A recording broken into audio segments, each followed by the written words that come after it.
You are now listening to the Hot Take Hot Box.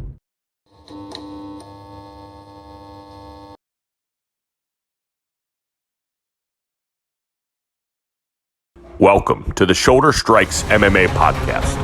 You are now listening to the Hot Take Hot Box. Welcome to the Shoulder Strikes MMA Podcast. You are now listening to the Hot Take Hot Box. Ladies and gentlemen, welcome back. Shoulder Strikes MMA Podcast. Brought to you by the Hot Take Hot Box, ladies and gentlemen. My name is Matt McSweeney. I am joined by a flu game Ty Capone. Ty, I know you are under the weather. Thank you for battling through the elements to give us your best. Yep, I'm here. I have the itis, but it should be. I should be fine. I'll be all right. There's people dying out there. I'll be all right. I like that mentality, man. That's a warrior spirit that you have, and that's also the spirit that Tom Aspinall has. There you go. I'm trying to work on these segues. Good segue, baby. Yeah, UFC London this weekend. It's an early card from the O2 Arena. It starts at 12 o'clock here Eastern, I believe. It's going to be Tom Aspinall versus Marcin Tybura. I'm not so sure about the greatness of this main event or whatever, but it is definitely a layup. Seems like it seems like a setup to kind of just build him up or get him back to where they had him, because the last time we saw him, he was fighting Curtis Blades, correct? And the knee kind of gave out a little bit, which is a little bit. Yeah, a little bit. How long was that fight? It was what? I think it was a year ago. No, I mean, like the was it 15 seconds, 17 15 seconds? Yeah. So I guess it's technically a loss, but you know how that goes. Yeah, that was horrible. I remember sitting there watching that and just the life leaving my body that second. That was like the stretch of fights where we all were betting on guys that kept getting hurt. Yeah, the main events were getting cooked. Ortega was right Brian around Ortega. That. Yeah. So hopefully it doesn't happen again, but he took some time off. I think that should be good. It just sucks though, because like the line is so big, and I never like to bet on somebody coming off of an injury like that, or lay off because of an injury.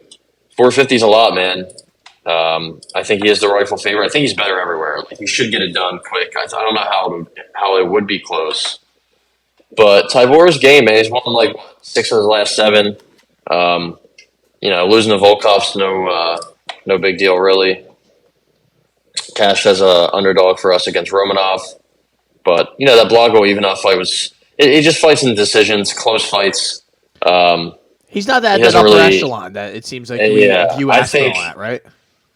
Yeah, I think it's just a different level. The only reason Aspinall loses is if he's rusty, or the knee's still fucked up, or his mental's not there. I think that's the only way he loses. I guess it could happen at heavyweight, but Marcin Tybura is not some knockout threat. He has 8 knockouts, 7 submissions, 9 decisions, but besides Walt Harris and Greg Hardy, he hasn't really finished anybody since Luis Henrique way back in the day. I remember that. I think he hit him with a head kick. I think... And he gets finished. Let's just say that. Yeah. Yeah.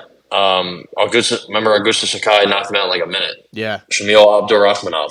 But he has come a long way. I think he used to be a little bit on the thicker side. I think when they had like a face-off, Tom Aspinall said, "Whoa, you don't look like you don't have a gut or you don't have a stomach anymore."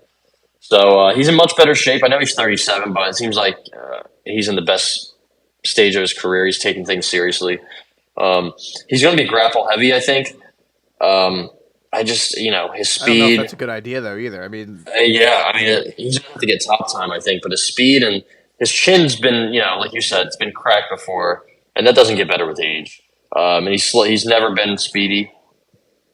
I think Aspinall gets him out. I think he cracks him early, and I think he finished in the first round. I want to bet that, but I'm not going to, just because his knee blows out again, then I'm fucked. So, but that's probably, if I was to do anything, I think Tom Aspinall round 1. I don't KO or sub. I'm not too sure. I think he can get it done either way.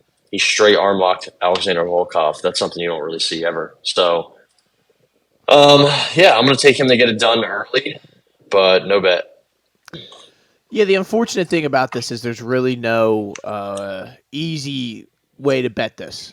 Like, him inside the distance is minus 360, so they think it's obviously a heavyweight fight. There's not really the large possibility that this is going to go full 5 rounds. Like that's, maybe if these guys were 35ers, that decision bet would be more of a live thing to consider. But either guy by decision is plus 1,500 pretty much.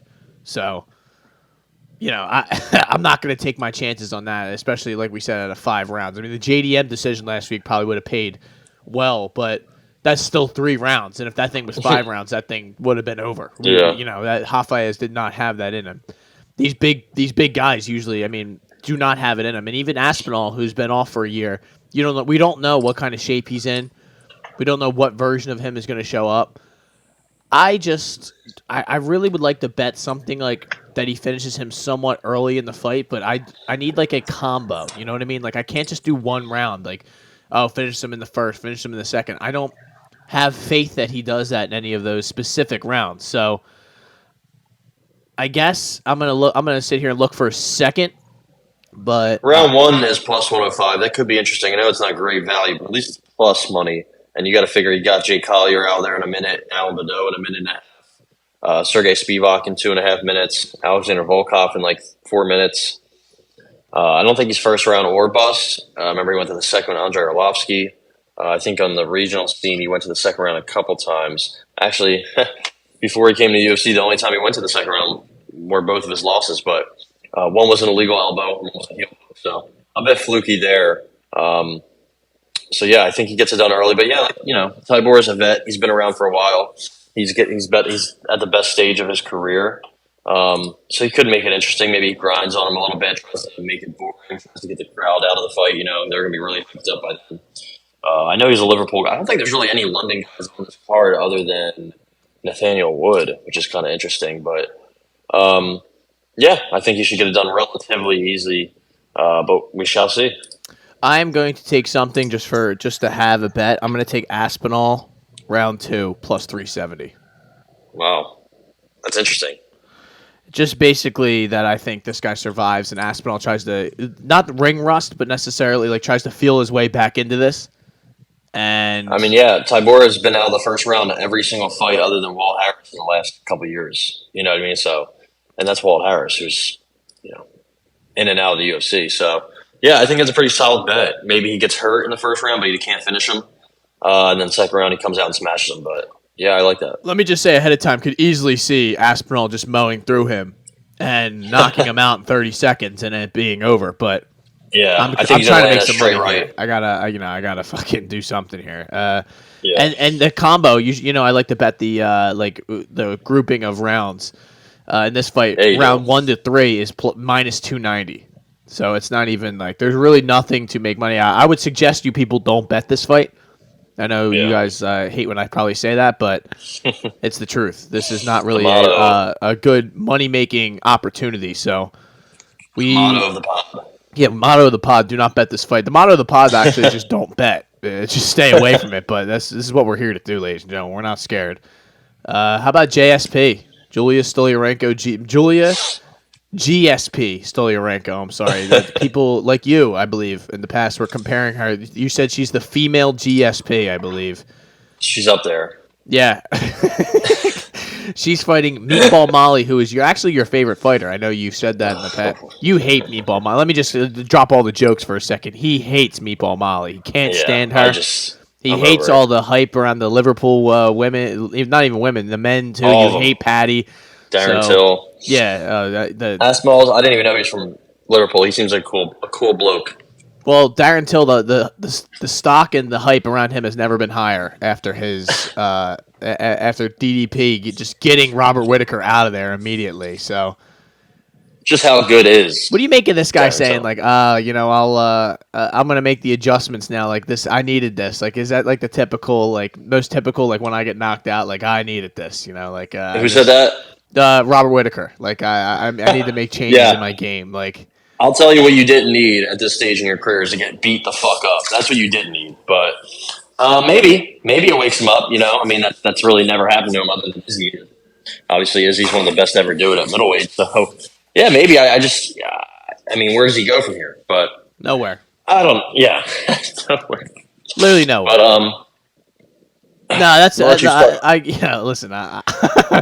I just wanted to shit on Whitaker for a little bit for losing me some money. But Molly McCann, listen, if Molly McCann loses this fight, I think she's done. And not like in the sense that her career is over. I think that in the figurative sense, her career is over. She's cooked then. Because this is about as much of a layup as it can get. Like, of course, she could get armbarred. And she could get maybe armbarred. Because that's pretty much all Stoliarenko does. That's all she does, man. Literally all she does. But, this seems like they kind of set this up for her to kind of get one back after she got just eviscerated and turned to dust by Erin Blanchfield. So I'm gonna go Molly McCann inside the distance plus 130 because that just seems like it seems like if she wins, she's gonna finish her. So yeah, I have a hot take. I'm gonna take Julia Stoliarenko inside the sub. Are you kidding me? I'm doing it. I have a lot of. I'm very aware that she could get smashed, and I think on the feet, Molly McCann hits harder, has more power. She's gotten better. Her boxing has gotten a lot better. She used to kind of just be wild. Now she's, her power's increased a little bit. She might be on the same. She might have the same doctor as Patty. On those Flintstone vitamins. She's 33, but man. She has a 7-inch reach disadvantage. I don't think Julia Stoliarenko is a great striker at all. But I think it could be something that she uses. She's 3 inches taller than Molly too. Molly McCann just has bad takedown defense. She just doesn't know what she's doing on the ground. Her grappling is a huge. I mean, Lara Procopio took her down 7 times. Lara Procopio was released from the UFC not long after that fight. So. And I believe Lara Procopio is very tiny as well. So I think this is a layup fight. I think this is a bounce back, a get right fight, a layup, or I'm trying to think of the other phrase, a setup fight. But I think it's a little tougher than the UFC gives her credit for. I know Julia's 1-5 in the UFC, but I mean, she had a close fight with Alexis Davis, who might have been like 45 at the time. In the Chelsea Chandler fight, she fought at 140. And Chelsea Chandler's a big girl. She fights at 145. And she took Chelsea Chandler down quick, mounted her quick, and then she just did something stupid. She rolled to her back for an armbar, and then she got smashed. So, not great, but at least she was doing some good things. And she did. This is at 125. She's fought at 135 before. I remember, I don't know if you remember when she feinted twice trying to make 135 against Julia Avila. Who's this? Stoliarenko? Yeah. She feinted twice trying to make 135, but she looked good on the scales making 125. She made it easily and looked fine. So I think, maybe that's a little overblown. She probably should lose if it stays standing. I don't think she's necessarily like a great wrestler.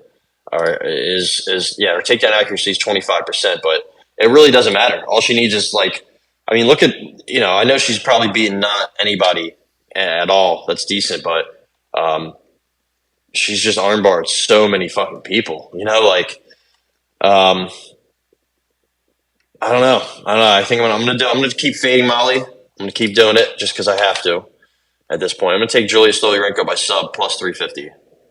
I got you at plus 360 on here. I believe. Right, let's give credit to the proper sports book that is giving you this juicy fat line, which is FanDuel. Shout out to FanDuel. It's kind of like the Estela Nunes bet. Like I thought, I'm probably cooked, but let me take a chance because I think Molly McCann stinks, man. I know she's getting older. She has all this hype behind her. It's in London. It's not a bad bet. She's probably gonna feed off of the energy and smoke her early. But honestly, I don't know, man. I don't know. We'll see. Not everyone is Luana Carolina. Which I know, and then she couldn't even really get her out of there immediately. Which and Hannah Goldie, those were some fucking cans. Stoliarenko's not that bad. Spinning elbows. Yeah, back-to-back spinning back elbows. So that's kind of impressive. But so look out for that, Julia. Going back to that Lara Procopio fight, taking out 7 times. Talia Santos 5 times. Who else? Jillian Robertson subbed her. That's nothing really to be worried about. Jillian Robertson has the most finishes, I think, in women's flyweight history or something. And Stoliarenko is big, like you mentioned, like much bigger than her. She's got 3-inch reach. Or I'm sorry, 3-inch height, 7-inch reach. So like you said, like that's not She's a big girl, not man. nothing. I don't know if you saw him during the face-offs. She's a lot bigger than her. And Molly kind of getting like her face.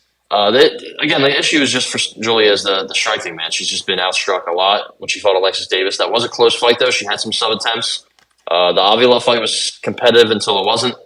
The later this fight goes, she's probably fucked. I don't think she has great cardio, and she has to make 125. But yeah, I could see Molly doing some stupid shit and getting armbarred or something for sure.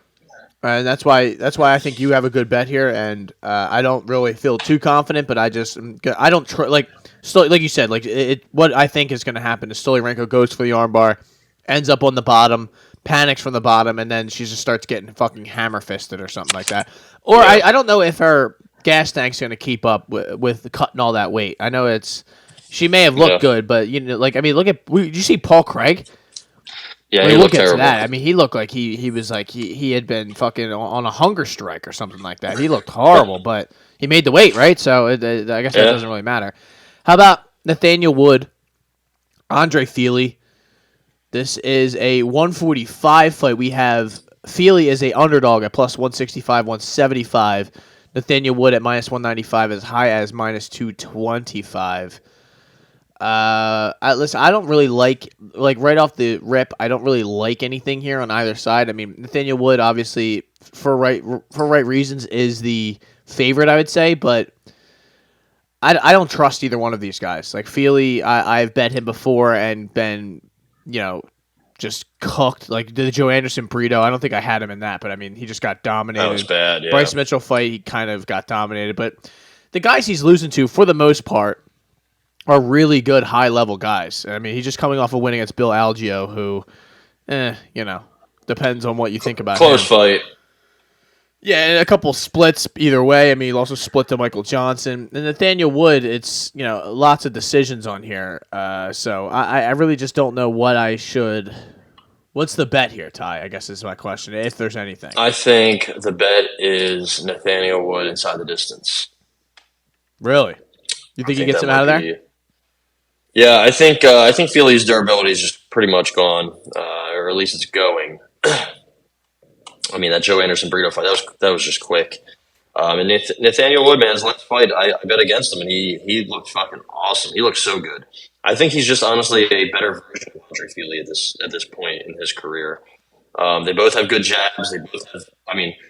Nathaniel Wood has some of the best low kicks in the game. 22-1, he out low kicked Charles Jourdain.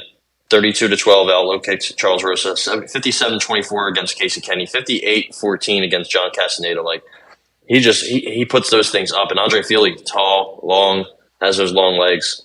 He has a 5-inch reach advantage and a 5-inch height advantage over Nathaniel Wood. But I think Wood's, he's got decent submission grappling. I think I don't think he's gotten a sub in a while. I guess it was Lil Teco and Andre Yuli choked them both out. Fast. I think he's quicker, faster. I don't know if he's more powerful, but he might be. He's so good technically. His technical striking is awesome. He's really good in the clinch. But he's a bit chinny himself. I think he's been chinned before, but I think that was at 135. I could be wrong. So seeing him move up of the size difference, though. I don't have too much of an issue. I feel like Nathaniel Wood's kind of always been fighting guys that are bigger than him. Charles Jourdain, Charles Rosa. I don't know if Casey Kenny. Yeah, Casey Kenny, not really. John Castaneda, same size. So his last two fights, those guys are bigger than him. Again, I was just really surprised by that Jourdain fight. Maybe Jourdain's hype is a little bit, deflated now. But going into that fight, everybody was on Charles Jourdain. So.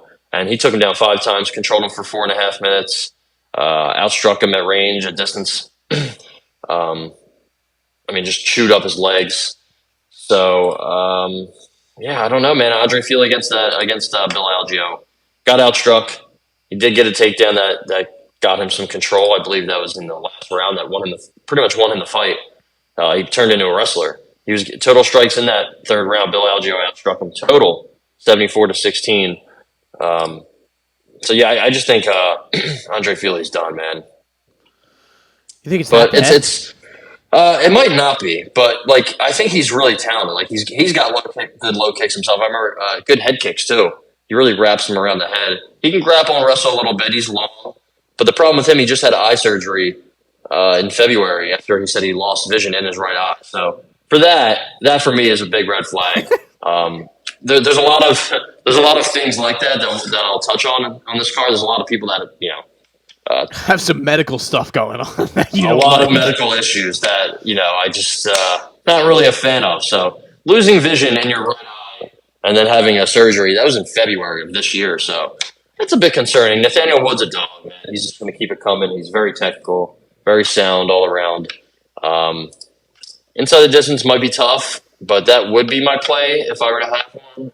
I just don't know if I do.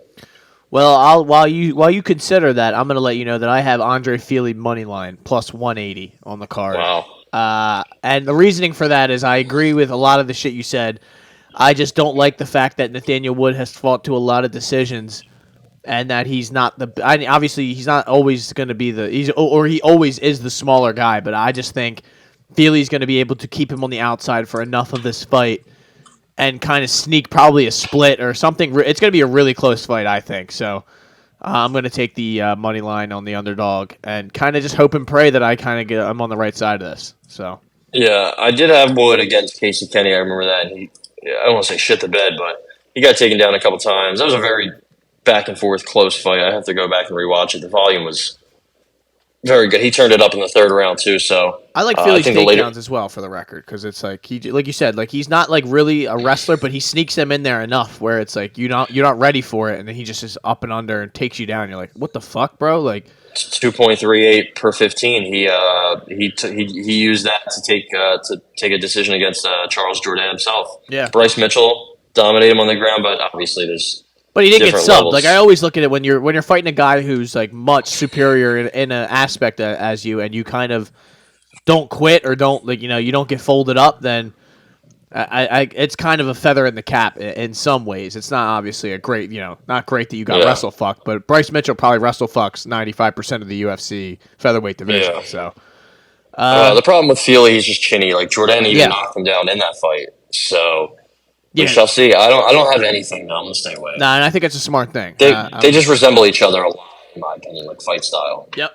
That's I don't like this one at all. But it's just kind of that reason is why I'm taking it, because they're so close, and I just think the plus 180 is too much. I feel like this should be closer to even money, and then I probably wouldn't bet. Yeah. But I feel that.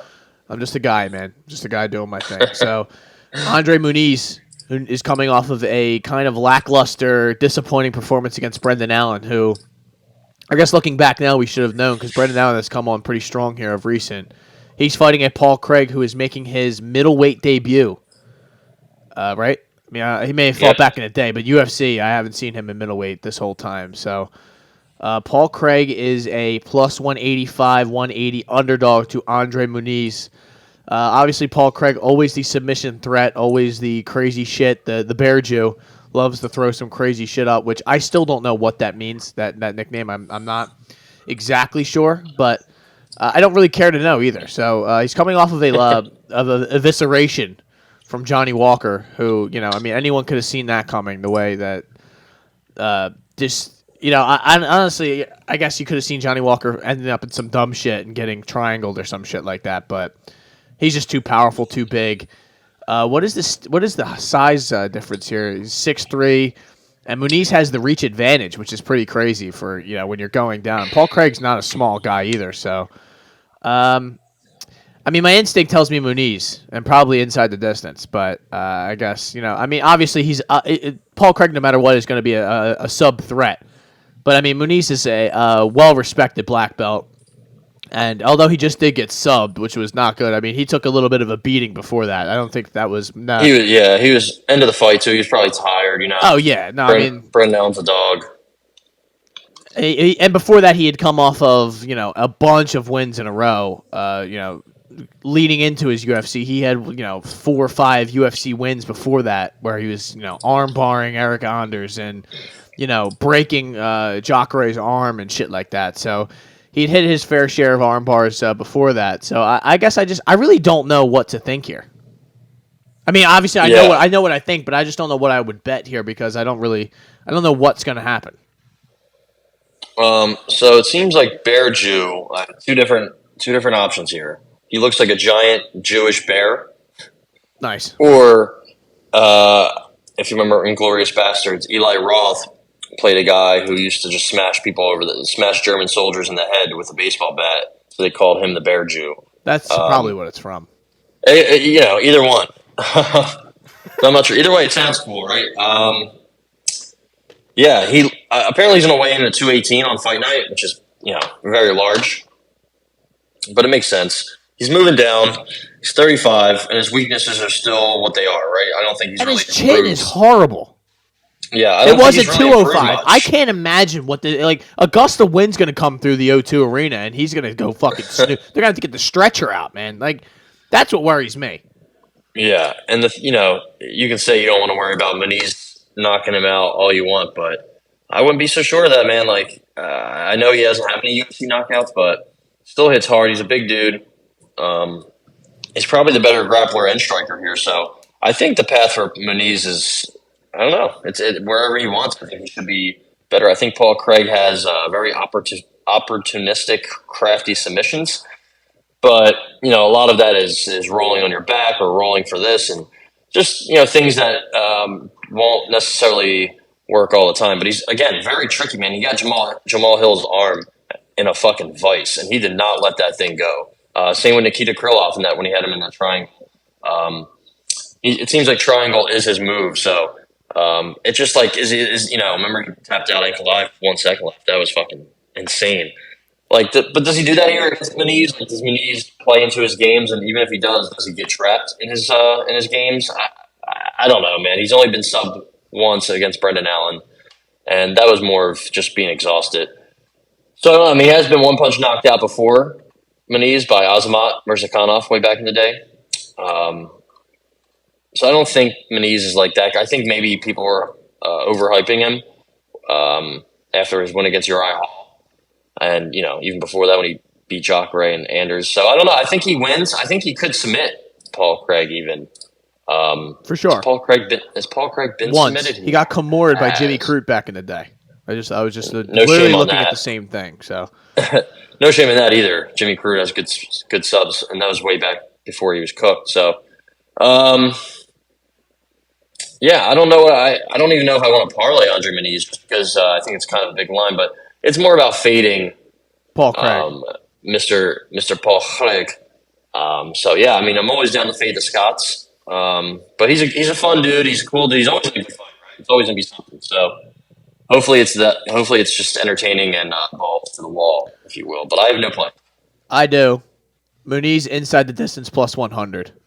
Right. I think honestly, I really do think he TKOs him. That's probably going to be my official prediction because Paul Craig at 85. I'm going to have to see it first, and I'm willing to lose money on the back of it because I can't see how him cutting all that weight is like a good idea. Like it's like kind of like when Cody Garbrandt was going to 25. It's like, well, your chin wasn't good at 35. I get they're smaller guys, but you have sucked a lot of water out of your body, and although you put that weight back on, I don't think your brain the water leaves your brain and shit. You're just gonna get hit, and your body's just gonna shut off. It's gonna go into auxiliary mode right away.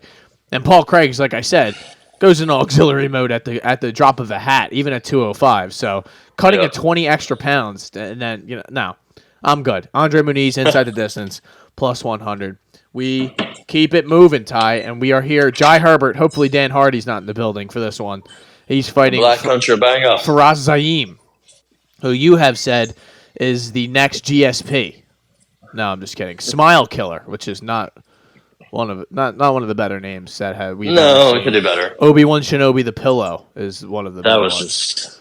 I have a lot of questions about that. Zaim is the favorite here. Minus 165, 175 to Jai Herbert's plus 140. What is Zaim is coming off of a win, correct? He's coming off a win against Figlock. Yeah, who could forget that one?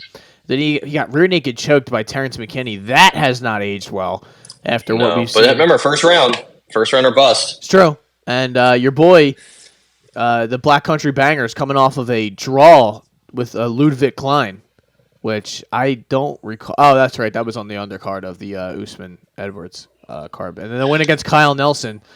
Fought Ilya Taporia, obviously, but a lot of his losses Herbert has have been to some fair competition, some pretty good. I like Herbert here. Yeah, shout out Reese McKay. He's back.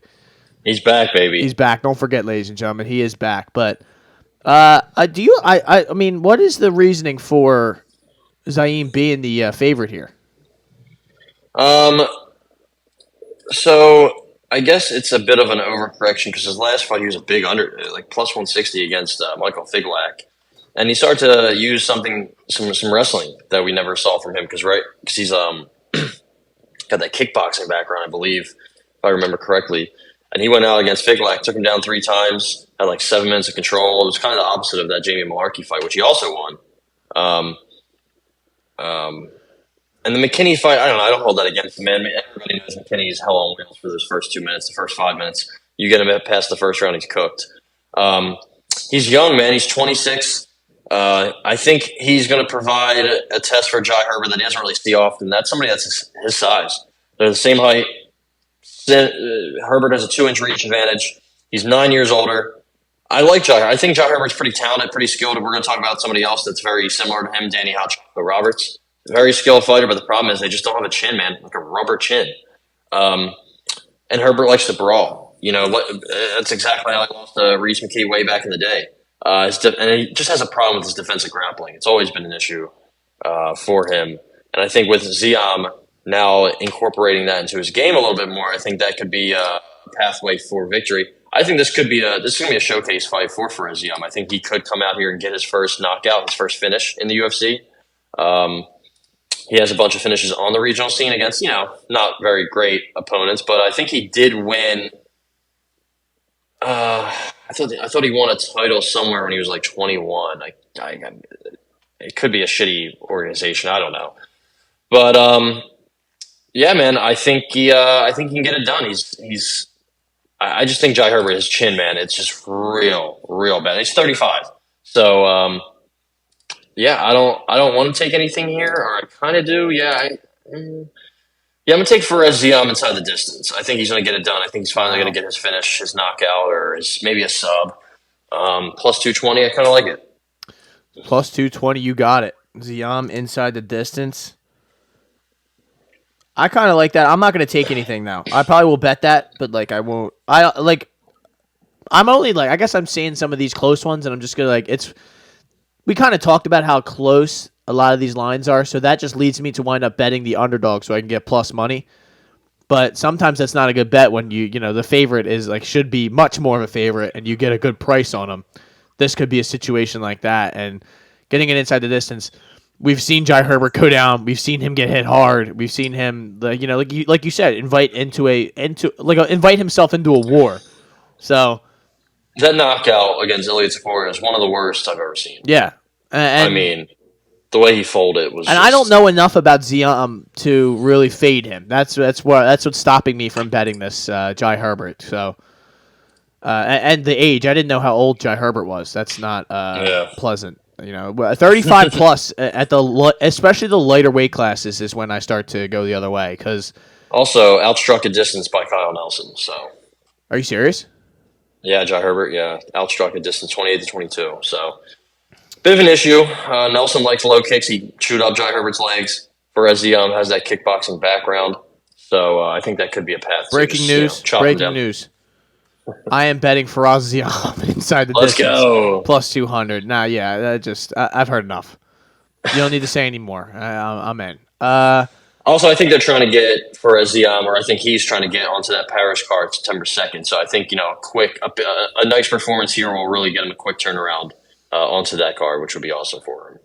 Lerone Murphy, still undefeated.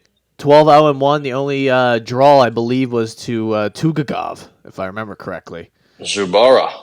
And Lerone Murphy's coming off of a split decision win against Gabriel Santos. He is fighting Josh Kulabau, who we have talked about, who continually, I would say, exceeds our expectations of him that we have set of him. Would you say that? I mean, every time it seems like we go in there, we're like, it's just Joshua Kulabau, he's the underdog, or it's a close one. And he goes out and he dominates a guy like Melsik. Well, he didn't really dominate, but he gets the win. He was getting dominated. Yeah, he was. You won. The way he got that win was fucking slick, man. He got his back quick, And even a split win over Sung Woo Choi was impressive. You know, he beat Nerdin BK.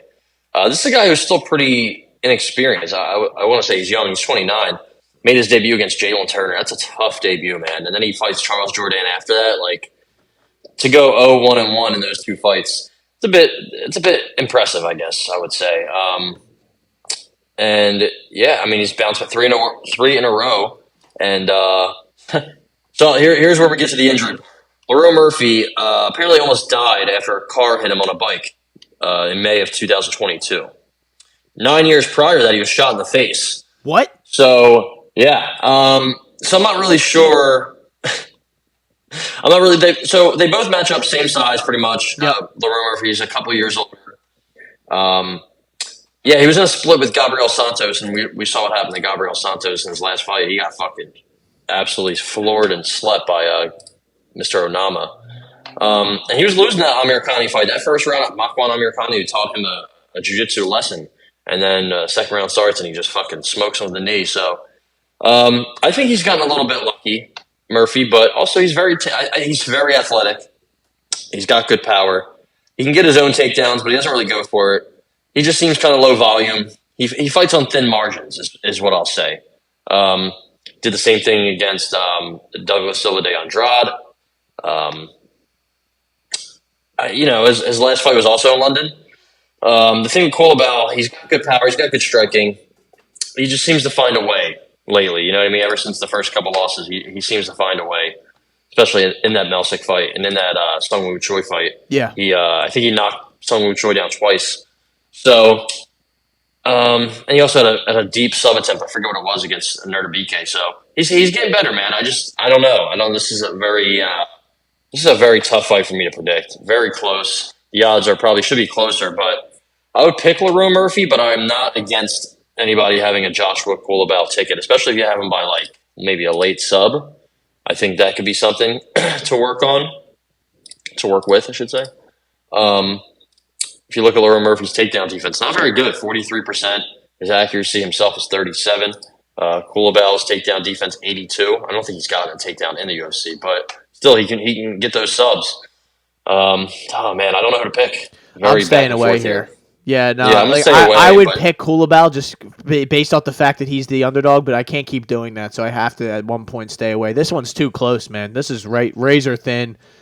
And like you said, though, like Lerone Murphy just kind of invites himself into like maybe losing a split or like all of his fights are so fucking close. So I'm just going to stay away. I don't want anything to do with it. And Culibao finds a way, like you said. That Melsick fight, he was getting cooked. I had Melsick in that. And it caught him slipping. I think he caught like a kick. He fell down and he just grabbed his neck. Got his back. Like, snatched it up within like the span of like a 5-second thing, if I remember correctly. Like it was quick, man. Yeah, and that was that. And there goes your bet. There goes your money. So I'm not going to play around with that. And I don't like my gut pick is going to be Lerone Murphy wins like a split. But I mean, I could see him hurting Culibao. Culibao's been hurt before. I don't know if he's chinny, but I think Lerone Murphy has a very, very big athletic advantage here. But Culibao, I know is he New Zealand, Australian? Australian. Yeah, he's Australian. But he kind of has a Hawaiian warrior style. So it should be a good fight, honestly. It's going to be back and forth. It's going to be close. But I'm going to pick Murphy to edge it out here. Davy Grant, ladies and gentlemen, is getting in there against Daniel Marcos. What do we have odds-wise here? I didn't have this one up. There we go. Minus 140 for Marcos. Plus 120. My voice is starting to... amazing your voice is holding up better than mine is, but... not for long. Not for long, but Davy Grant, I don't know. Daniel Marcos, when was the last time we saw him? He only had the one fight against... Salmon. Oliveira. Yeah, that guy stinks. I mean, that let's just be real about that. Remember, he beat your boy Brandon Let's Go Lewis. Yeah, I mean, he couldn't get him out of there. That was the concerning part too, because Let's Go was asking to get put out there, but he was just. Let's Go is a fight coming up. Does he really? Yeah, against Justin Wetzel. You got to take a look at Justin Wetzel's topology picture. It's scary at first. But while I work on that, I'm wondering, why do you think that? I guess Davy Grant, they're giving him the vet respect. Yeah, I guess they always give him. Yeah, it seems like he's the guy they give to young prospects, right? Jonathan Martinez, he couldn't get it done. Martin Day, obviously we know what's going on with Martin Day. Adrian Yanez almost didn't get it done. Have on his eye?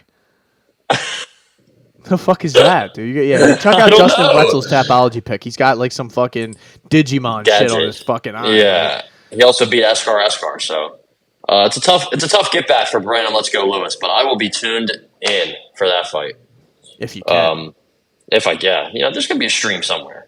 Got it.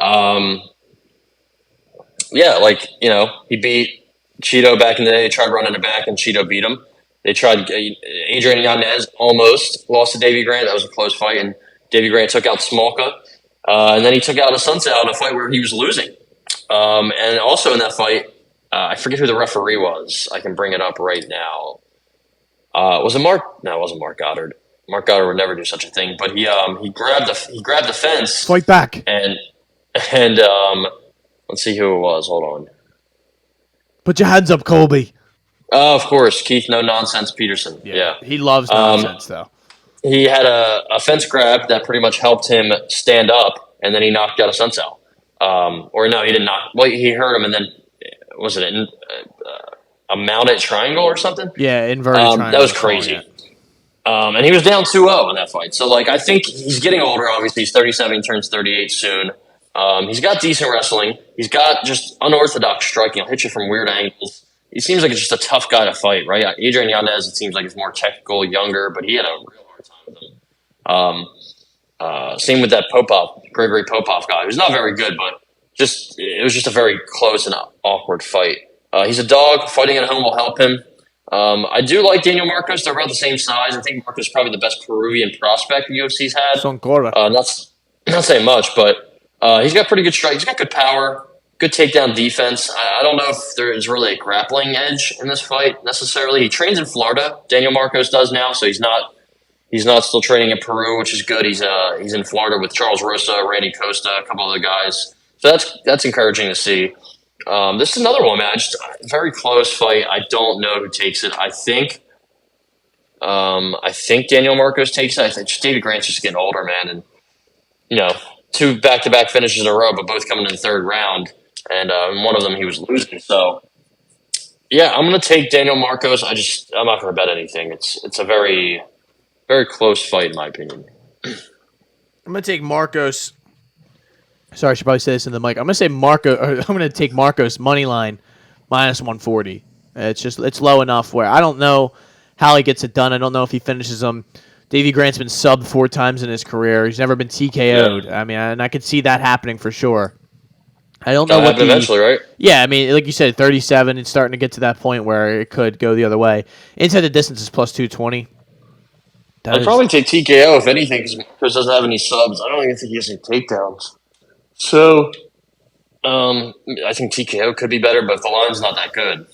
I'm going to take inside the distance, just in case a club and sub goes down, and maybe training with somebody goes different. I don't know. The 220 is too nice. He's being Davey Grant being 37. I don't know. I'm fading all old guys now. Like I said, the later you are, the more I fade you, the older you get. So that makes sense for everyone out there who likes riddles. So we keep it moving though.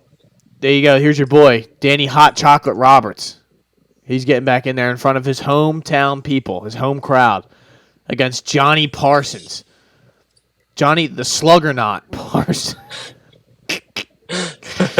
Gotta love that nickname. The Sluggernaut. He's coming off of a Contender Series win in 2021.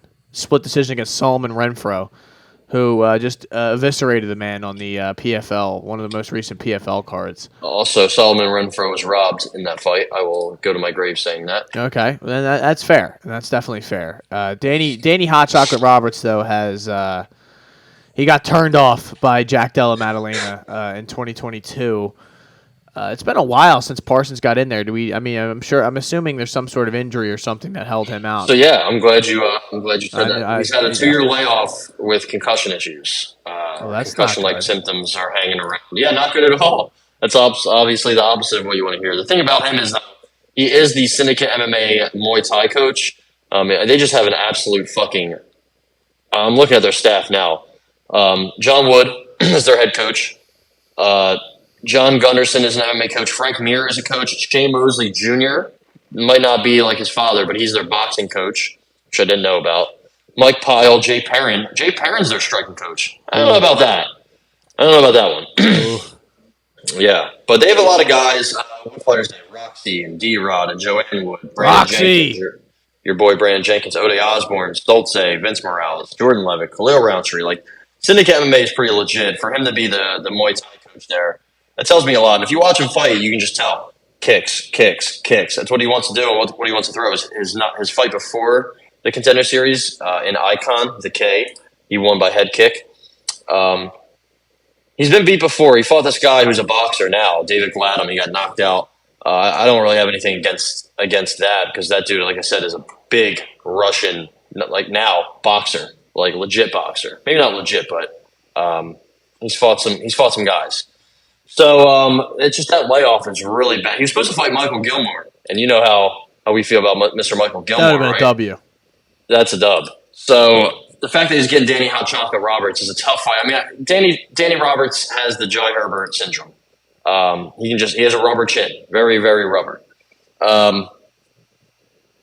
It's funny because Parsons was plus 300 against Renfro in that Contender Series fight, and he lost the first round. He got dropped, I believe. But he is durable. He rebounded from that. He got up. But like I said, man, that 2-year layoff that kind of gives me issues, some concerns. For concussion, like that is no go, dude. Yeah, man, like Chris Pronger syndrome. Like, I know that hits home, but Danny Roberts 5-inch reach advantage. I think he has like a 4-inch height advantage. He is 36, but hey, Parsons is 31, so it's not like he's this young prospect. And yeah, I think Roberts has some quick kickboxing. I think he might be better, like all around. And I think this is probably a step down in competition. He's fought Trinaldo. He fought Jack Della Maddalena. Oh, for sure. He lost to Michelle Pereira. Even, Noureddin Taleb. Back in the day, Mike Perry was his first UFC loss. He's not going to go for takedowns. That's not going to be a factor in this fight at all. His striking ratio is not as bad as I thought it would be. He does have talent. He does have skill. It's just like, whenever he gets hit, man, he might be cooked. But the problem, again, with Parsons, he kind of has the same problem. His chin, he has a good chin. He's durable, but he doesn't have a good striking defense. He gets hit easily. I did not like what I saw from him in that Solomon Renfro fight. So for that, I will take Danny Roberts' money line for him to get it done here. Just win a nice kickboxing battle, nice striking match. Just stay away from those low kicks. Hopefully he doesn't get his legs chopped from under him. Minus 110, ladies and gentlemen. I'm here for it. So let's do it. Danny Roberts to the moon. I am with you at 170.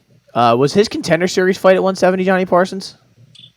I don't think Renfro's a 70er, right? I mean, I'm looking that up right now. No. Yeah, it was. Okay, interesting. I didn't think Renfro was 170, but maybe it's just kind of how it is. Maybe that's just how it is, ladies and gentlemen. And we'll keep it moving, I guess. Mark Jacasey, who I can't figure out what he is, man. Really, I mean, this guy. One second he's like, looks like he is the most competent, not dominant, but like takes care of business fighter in all of mixed martial arts, and then he goes out there and gets dominated by Michael Johnson. I mean, really, I don't understand. This is I'll tell you what, UFC did a masterclass in matchmaking in this fight because they kind of matched up people who are very similar. Because Joel Alvarez has a lot of the same problems where he just, as skilled as some of these guys are, they just allow shit to happen and then shit like they just sometimes get dominated. Where you're like, what is going on, dude? El Fenomeno is getting just ground and pounded by Sarukian, but Sarukian and Ismagulov is not, and then Ismagulov back in 2019 wasn't a bum. He got cut, didn't he? Yeah, that's pretty crazy. His contract ended, expired. Okay. Yeah, and that makes sense. UFC would be like, yeah, after that we're good. We don't I had money on else.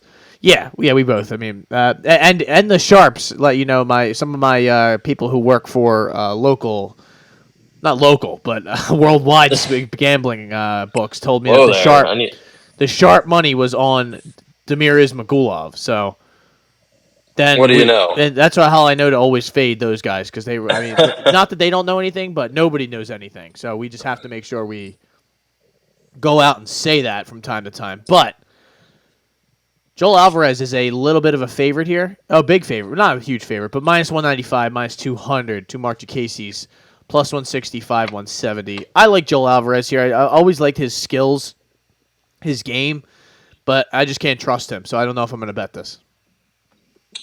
Yeah, it's funny. Casey had back-to-back fights with 12 minutes of control, and he had 19 takedowns combined. And then he fights Michael Johnson and doesn't get any goes for a couple and doesn't get any. His fighting IQ is very not good, I would say. I mean, when he fought Rafael Alves, he's been guillotined twice. And what does Joel Alvarez do? Guillotines guys. So I think this is a picture perfect matchup for both guys, kind of in their own way. Who's gonna is Casey gonna get the top time? Or is he going to jump right into is he going to dive into a guillotine? I think he's going to dive into a guillotine. Maybe not right away, but either way, I think Joel Alvarez gets him out of there. I mean, his striking's come a long way since that Damir Ismagulov fight. Just look what he did to Thiago Moises. He beat the brakes off of him. He armbarred that Yakovlev guy. I know a lot of people were were hype on Yakovlev. He guillotined Joe Duffy. Guillotined pretty much everybody else, I think, before he came to the UFC. He's bigger. The problem with him is he just has a zero takedown defense, like legitimately 0%. He lets people take him down. He lets people take him down because he thinks he's going to sub them from the back, and that's like at the sure, UFC level, that's not exactly easy, man. It's just he has a bunch of different strokes though: a Dars triangle, guillotine, armbar. So that makes me confident here. I know Casey has been fighting better of late, but also his last fight he didn't. So he's just very hot and cold, very hit or miss. And just for that, he's also low volume on the feet to Casey. If he keeps it standing, he might get beat the fuck up. I don't know. It's tough. You're betting on two guys who pull stunts sometimes, but Alvarez is a dangerous finisher pretty much everywhere. So yeah, I'm going to take Alvarez inside the distance. Minus 110. I like it. That is what I have as well. I am with you. I don't trust Casey at all, and I refuse to bet him. And I don't really trust Alvarez, like I said, but at least he goes for it. If he's going to lose, he's going to get much bigger too. And yeah, exactly. And I always bet the guy who goes for it. So this card is moving along, and this card's got a lot of really good fights, man. This is not crazy. Here comes the best fight. Big names and everything, but how about Mick Parkin? I know you've been a big Mick Parkin guy. You were watching him over in Rise and Conquer 10. I know you were a big Rise and Conquer guy for a little bit there, but Jamal Pogues, who you also have said was going to be the next, I believe, John GSP. Jones. No, not GSP. I was going to try and get something else, but Jamal John Pogues. Jones for sure. This is a heavyweight fight? Yep. Oh, man. I always love when we get these prospects coming in heavyweight. Do you? Well, I mean, it's always fun because someone's going to sleep, and it's usually Mick Parkin, the guy or guys like him. So you never know. Or what was our boy's name a couple weeks ago? It's crazy. Oh my God! His name already, but I'm not gonna remember it. It's Braxton Smith. There you go. Dang, dude. And now he's on the sauce again. So yeah, now he's selling. He's working at Subway. Yeah, well, join the club. I'm going to be working Eat at Subway fresh. after this card. But Jamal Pogues minus 160, 165 favorite to Mick Parkins plus 135. Do you know anything about Mick? I know nothing. I know he was plus 150 on the Contender Series against Eduardo Neves, and he was kind of getting hit on the feet, and then he took him down and got a quick, easy rear. I mean, the guy had no idea what to do with the ground, and he got a quick rear naked choke. Other than that, I mean, not really. He's fought a bunch of cans, but he's treated them accordingly, which is good. Ashley Pollard, looks like he fought a woman. Ashley Pollard. No, I'm just kidding. But yeah, I mean, he hasn't fought anybody good. But that might not mean anything. Who did Habib fight before he got to the UFC? Yeah. You know what I mean? So Not to compare them at all, I was but going to say not, the next not, would not be to Mick compare them. But, he swings hard. I just don't, I don't think he has good striking. He trains with Phil DeFries, the KSW champion, so that's kind of cool. He's trained with Till and Aspinall before. He's bigger, has a longer reach, not by much, the same age. I like some things with Pogues. I don't think he's great. I don't think he's a world beater, but he beat Josh Parisian pretty easily. He has a quick jab, moves pretty well, and he has good timing on his takedowns, good timing on his wrestling. It's funny because on his second contender series fight against Paulo Hanato, it seems like they kind of just felt bad and we'll give you a contract even though you fought like shit again. Both his contender series fights kind of sucked, but his debut against Josh Parisian, not great, right? One of the worst UFC heavyweights, but he's a 500 level fighter in the UFC. I think one thing people underestimate is how hard it is to be a 500 level fighter in the UFC. Sure. Is Mick Parkin going to be 4-4 or 5-5?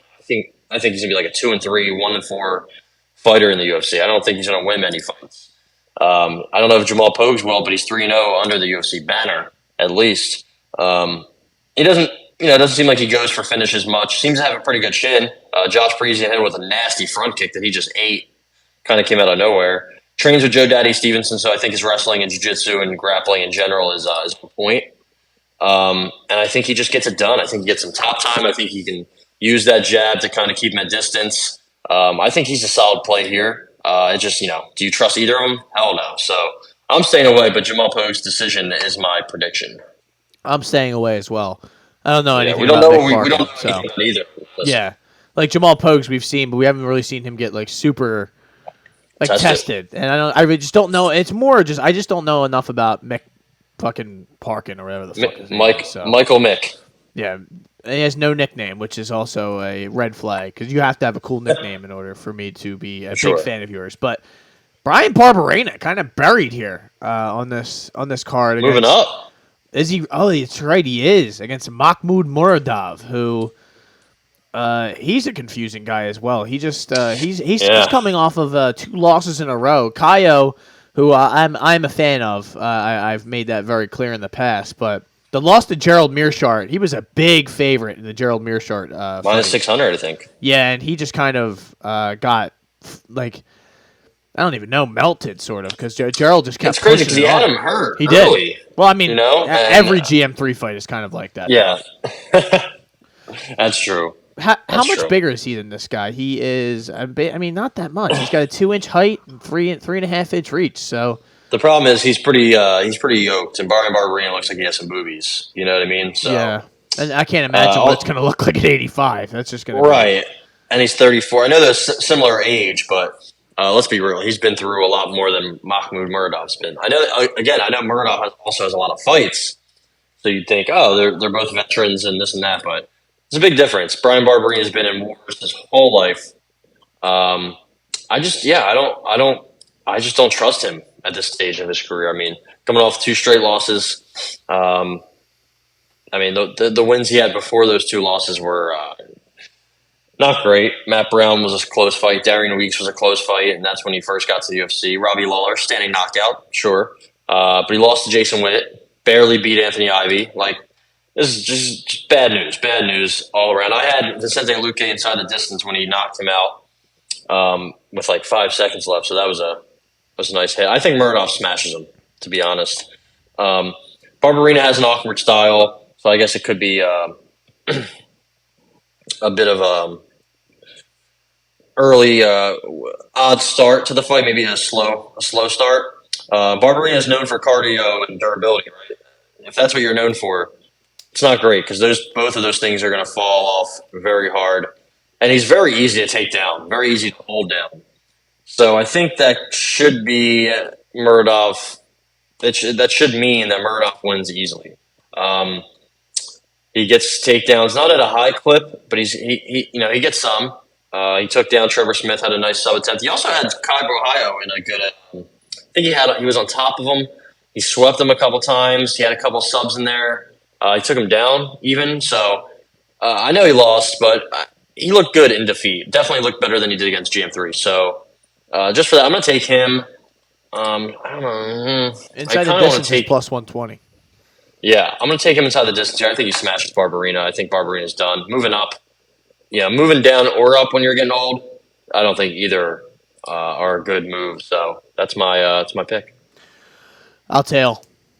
I'm not going to let you bet that by yourself. I like fading Barberena for the most part, and he did me dirty on the Gunnar Nelson one because I don't like Gunnar Nelson. I just have never liked his game at all. Yeah, and he's just boring, just kind of one of those just boring grapplers who does nothing but grapple and absolutely doesn't throw punches, which is also I can't understand it at all. But I mean, these guys they do jiu-jitsu all the time. You can throw punches to open up the submissions. He just Gunnar was who did he fight? Not Takashi Sato, or I forget who it was. It was a Japanese gentleman.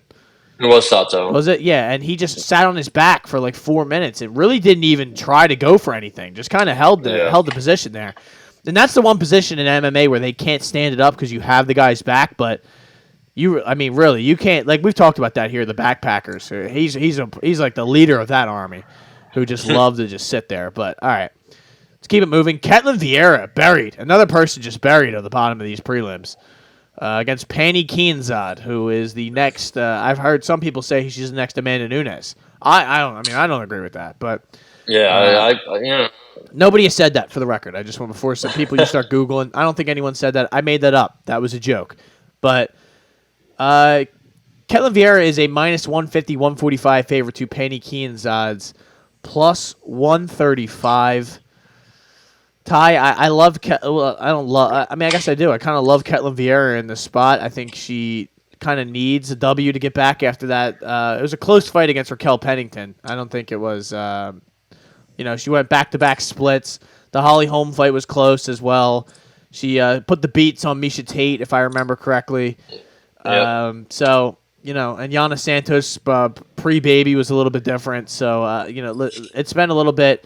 Pani Kianzad, I don't remember what her last fight was. It was, of course, how could I forget? Lena Landsberg, Raquel Pennington, Alexis Davis, and then it's Betchko. Hey, we start getting into the weeds here with some of Pani's people here. I guess I'll ask you, why is Pani Kianzad this close in the odds?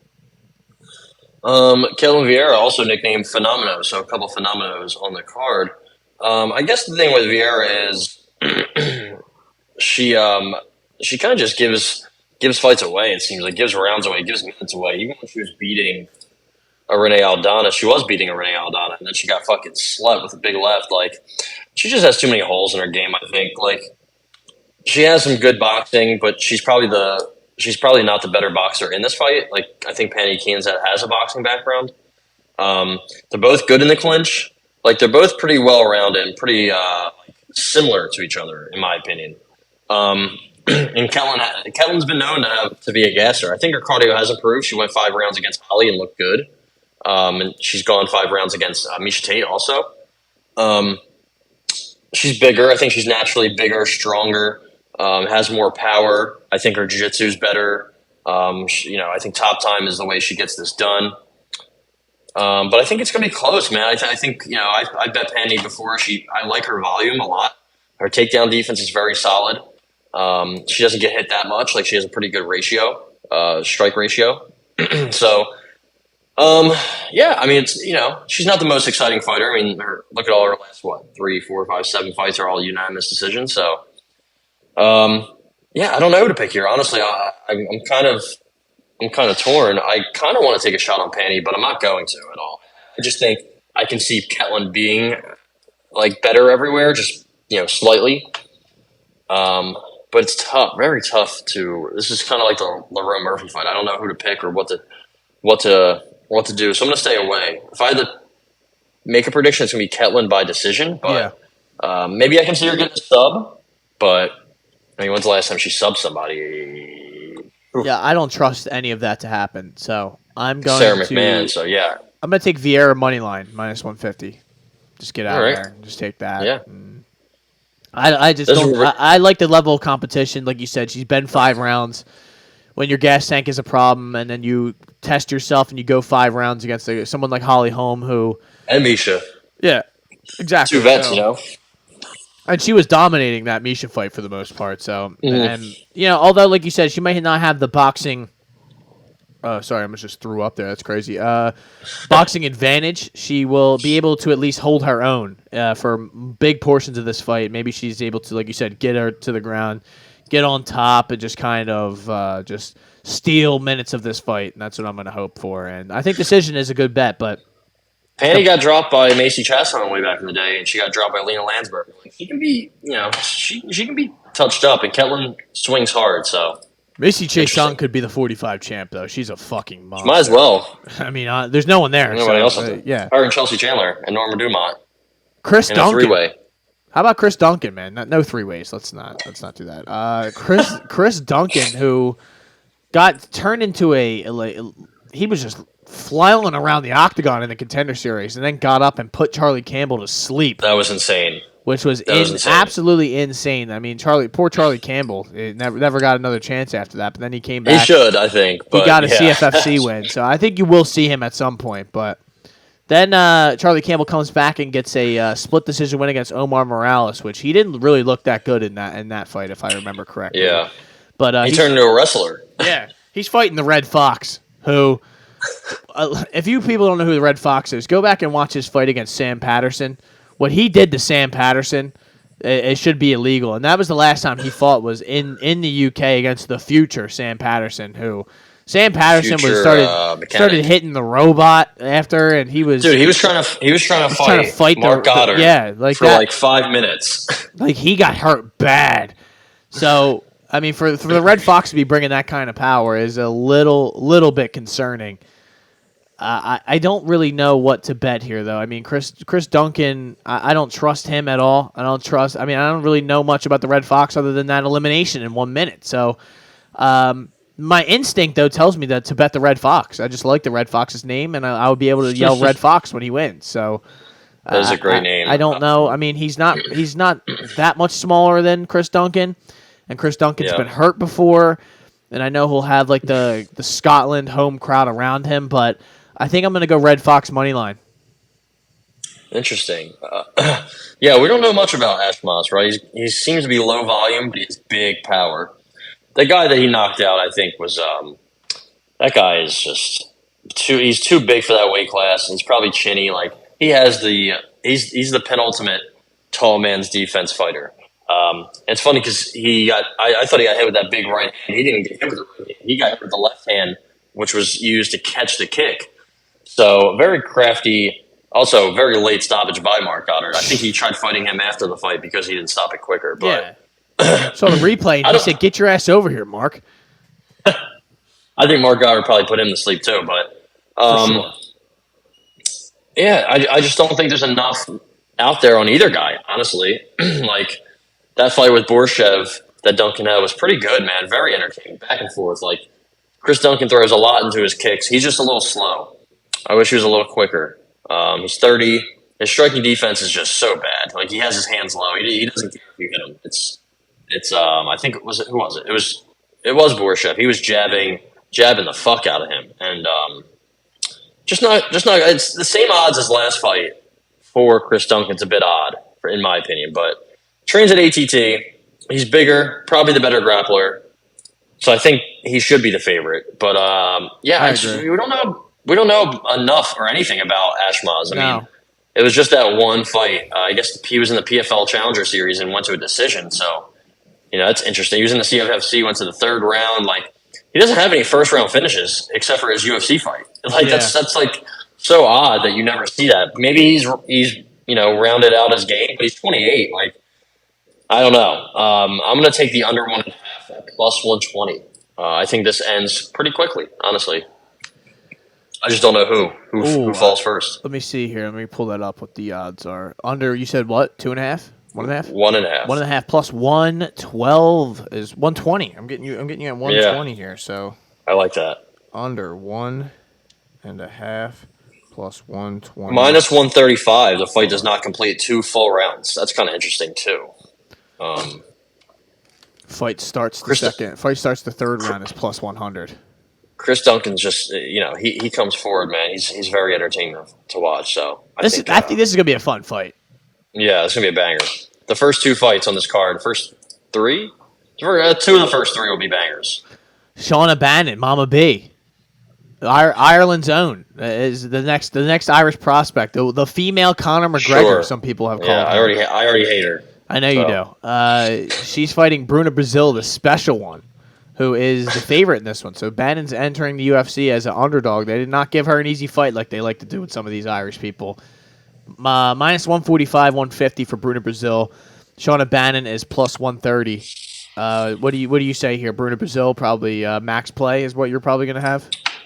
I mean, Shauna Bannon made her pro debut like a year and a half ago. I don't think Bruna Brazil's. I don't think she's good. I don't. She fought a legit midget on the Contender Series. Oh, come on. Amara McMahon. She's 4'11". Amara McMahon, and she was getting taken down. She got up, and then she probably had one of the most devastating knockouts in Contender Series history with that head kick. I mean, she folded her into a puddle. So she has good kicking, good kickboxing, good knees. She's usually bigger and longer than everyone she fights, but she's not here. I think she has a reach disadvantage over against Shauna Bannon. I think this might be a good bounce back spot, though. The thing with Shauna Bannon, I think she has a Taekwondo background. I think her entire family is like a kickboxing background. She has some decent jiu-jitsu, it seems like, but she's more of a kicker than a puncher. Like her striking is very sloppy. Yeah. And that sucks because Brazil's very chinny and Brazil's very much a front runner, I think. And Shauna Bannon almost signed with Bellator. I think she probably should have signed with Bellator. I think the only reason she's on this card is because she's from Dublin and she's kind of hot. And that's really it. You know, like she just turned pro in May, January, February, March, April of 2022. Like, and then, you know, her first two fights she won by knockout, and then the next three she won by decision against 3-0-1, 1-2, 6-4. So if you can't get Minna Grusander, the Brutsku, out of there, I don't know. I don't think I don't think either lady is that great, but I think Bruna Brazil has some athletic advantage. I think she has some experience. I mean, she has much more experience. The Nisi Gomez loss doesn't look that bad, especially now looking back on it. One of her other losses, Bruna Brazil, was due to a knee injury, and then her first pro fight she fought Ariane Carnelossi. So, you know, Ariane Carnellossi's fought a lot. She fought Amanda Hebos in her debut, and then her second fight she fought Bruna Brazil. And then a couple fights later she fights Gloria De Paula. Like, that's kind of crazy. All that in the regional scene, man. Like, you know. But, yeah, I don't have anything here just because I don't think Bruna Brazil is like it's like, she's somebody I'll probably put in a parlay, but even that, I don't know. You know, what if Shauna Bannon comes out here and wrestle fucks her? I don't know. So I'm going to stay away as well. It's another situation I don't know enough about Bannon to really. Yeah. I mean, although she's Irish, I would love to support, but I'm not going to blindly go into this. Yeah, shout out to Chuck O'Bannon. But here we go.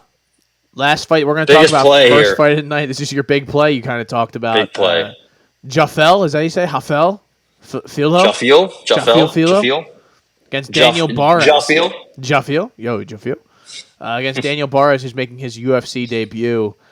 It's kind of right down the middle, minus 110, minus 110. You maybe get plus 100 on the Barres side, but I don't know. I don't like what I've seen from Barres' Tapology page from doing my research, but again, another situation. Don't know enough about him.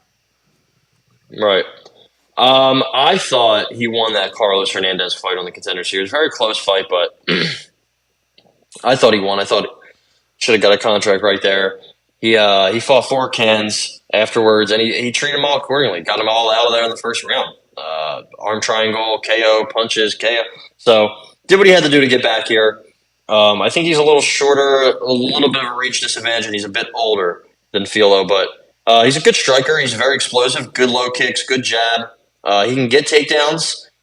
He seems to be a good finisher. I mean, how many of his fights has he finished? Pretty much most of them, 13 of 16. He has very good forward pressure is what I like. And Jaffel Filo, I think people are overrating him because of the Makai fight. He did almost have him. I mean, dude, he had Makai's knee like facing the other way. Like, that was crazy. So that knee bar was in there tight. Rear naked choke's usually his go-to. He's got good power. He's got good submission. He's a black belt. but his striking is not very good. His cardio is not very good. Low volume. He's been choked out himself. Actually, funny enough, he's been choked out multiple times. He lost to Bruno Correa way back in the day, and Bruno Correa, huge fraud. Paul Correa? Yeah. It's his cousin, I think. So, he does have a win against Vinicius Salvador, which Filo does. But that's one of your favorite fighters. Yeah, I hate that fucking guy. And the guy in the Contender Series, he fought that Echeverria guy. I thought he was going to win that fight, the Unbroken. He got broken. He's a bit of a, what we like to call a fraud. I just think Barres is better, man. I think he's better all around. I think he might have to watch some submissions, but if it doesn't happen early, I don't think it's going to happen at all. So I got a big play on Daniel Barres by just money line. I think he wins this. Maybe he get a finish. Maybe he wins by decision, but I think he was plus 110 earlier in the week, and he's just slowly come up, and now it's pretty much even. So yeah, give me Daniel Barres, another Spaniard on this card, and I think he gets it done. I don't know how he gets it done, but I think he gets it done. I'm going Filo submission. Wow. Plus 430. You're going to regret that one. 430. That number, though, I hope I don't. That is pretty high. That's too high, though. That's literally like, I agree with everything you said, but it's just like, yeah, maybe it is, but I also saw him push Makayev to the brink, which I know you say people, I mean, it could be overrated, which I definitely agree. But still, though, any other fighter probably taps, Makayev literally will die in that cage. Like, yeah. I know people say he'll die in there, but he will literally. He literally will. His knee was just legitimately just not. He's going to be out for a year basically because of that, because that guy took his fucking kneecap away. So yeah, and so also I don't feel confident in this. It's a reason it's a plus. It's my biggest play of the day. Odds wise, not money wise, but plus 430. So I'll take that, and I'll get out of there. That's UFC London. Ty, do you have anything else to say before we get out of here? Just a couple news and notes. About to choke to death. Umar out of his fight, separated his shoulder. That looked bad. It is at least there's a video. I think he had to put a video out once him and Saeed both pulled out on the same day of their fights. Both of Nurmagomedovs pulling out. It's not a great look. Yeah, not a great look, but you know how the Dagestanis get down. And we also have, this is very interesting, Fumi Nukuda. He is a stud Serra-Longo prospect. Yeah. CFFC, three-time CFFC champ. Yeah. He's going to fight an RSFC August 4th, one day before the UFC Nashville card in Nashville. So it's a good look. They're looking for somebody to fight him. So he doesn't have an opponent yet at 125 or 135. He's somebody to keep an eye out for. He should be in the UFC. He probably should be, yeah. I mean, Shawna Bannon's in the UFC. She literally made her debut a year ago. So that's going to be very interesting. The day before the UFC card in the same city. I don't think that was done on accident. So that's something to look out for. Also, we have some 293, 294 news. It seems like we're starting to really put together the end of the year schedule. You know what I mean? Like we talked about a couple months ago, maybe just even a month ago, how it's kind of a lull and just not much going on. But now, 295 has John and Stipe. It has Colby and Leon, possibly. 294, I believe. I don't know. 294. I don't know who 294 is. Who is on 294? Is that the Abu Dhabi one? Yeah, that is the Abu Dhabi card. So they're putting that together. That was big, and 293 is starting to get rounded out. I love the Jack Jenkins Chepe Mariscal fight. I think it's a great matchup. That is a same with Vivi Araujo and Casey O'Neill. Good test for for both. Colby Leon. Colby Leon. Islam and Charles running it back. Yep. Kosta Chimaev. That's going to be awesome. Askarov and Imavov, the battle of the Avs. Yeah, right. One's a Russian, one's not. Having an Avov. Avov. I actually really like that fight. So we're getting some good. We're not getting Parker Porter and Junior Tafa and Son Kanan and Rolando Bedoya. I mean, we're getting those just in different. That's going to be in August. So hopefully they're going to put together that Paris card, beef that up a little bit. I saw Kai Car-France Manel Kopp got made for Sydney. That's going to be a banger. Yep. Strickland is going to fight Adesanya. I don't like that, but they definitely have the history of shit talking each other and Sean Strickland calling him a bunch of names that I will not repeat. So at least there should be that. It's so funny because they were arguing with each other about Alex Pereira. And Sean Strickland's like, Alex Pereira knocked you out. And he said, you better watch. You fight Alex Pereira this weekend. And then Alex Pereira knocked them both out. Yep. But then Izzy got his revenge. So Izzy should probably smoke him. But yeah, some good fights to look forward to. Next Tuesday, we actually have a great boxing match. Finally. In Japan. Naya Inoue, Stephen Fulton. Cool boy Steph. Shout out to Philadelphia. He's moving down. Inoue's moving up. They're meeting at 122, I want to say. That should be a really good fight. I need to watch a little bit more of Inoue because I feel like there's just no exposure to him over here. And Stephen Fulton, bit inconsistent in his last two fights, but I cannot wait. I might hammer a Stephen Fulton moneyline bet just because. Just because. That's going to be on Tuesday morning. Hopefully we will do one on Monday morning recapping this, but if it has to be on Tuesday, we will also recap that fight. So that's about all, though. That's about all I got. We'll be back after this weekend. After everything goes down, and we have, like we said, we have a Tuesday fight that we have to talk about. That is a consequential battle in the boxing world. But my name is Matt McSweeney. I am Ty Capone. And as always, Ty will give you a word of advice for your weekend. Take your vitamins, drink water, and take a shower. You are now listening to the Hot Take Hot Box.